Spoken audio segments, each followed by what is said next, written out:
Hey everyone out there. So this video is going to be talking about good design and bad design um, when it comes to instructional design for an online learning environment. So basically, um, I created a PowerPoint but wasn't able to get it um, put into this video, but I'm just going to kind of read off some of those slides that I put together. So a good design in an online training course um, would look at the students' and employees' needs. That's extremely critical. Um, an instructor would also need to know what type of learners are in the classroom. That's really important when designing any type of training for a classroom or a corporation. Um, and so the best way to do this would also be to um, put together a TPAC, which we learned about in class last week. Um, and so that would be looking at pedagogy or pedagogical learning styles and technology, and then content. Um, and then also, you can use students as your experts when designing online content. So those are some good ways to design training for an online course. And so basically what I said was using the ADDIE model, which is used by a number of training and development specialists. And so the ADDIE model basically uses um, assess, design, development, implement, and evaluate training in a corporate setting.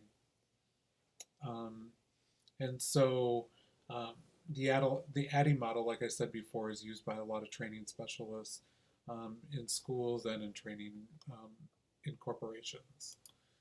Um, so a couple final thoughts on good design would be, you can incorporate uh, Flipgrid. Flipgrids are used in colleges and sometimes in corporations.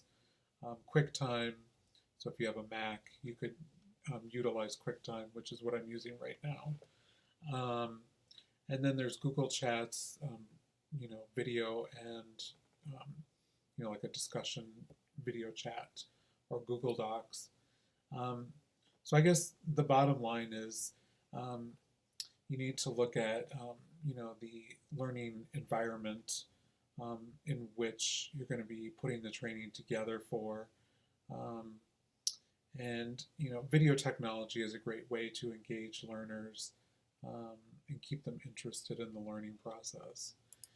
So looking at poor design as far as putting training together, um, that would probably incorporate, not listening to the learner's needs, ignoring suggested design models um, that we talked about in class, um, using outdated tools to train employees and students, um, only using part of the TPAC to train, and not incorporating the three circles that we've discussed in class. Um, and then also not being inclusive in the design process, um, with learners that have disabilities or other special needs.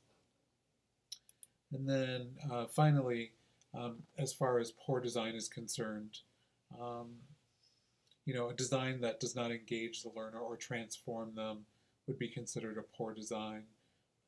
And then also a poor design would be not collaborative in nature. So you would not be using everybody's ideas to put together training. So those are just some of my thoughts. Um, so I guess like my video um, if you think that this is a good video. All right, thanks.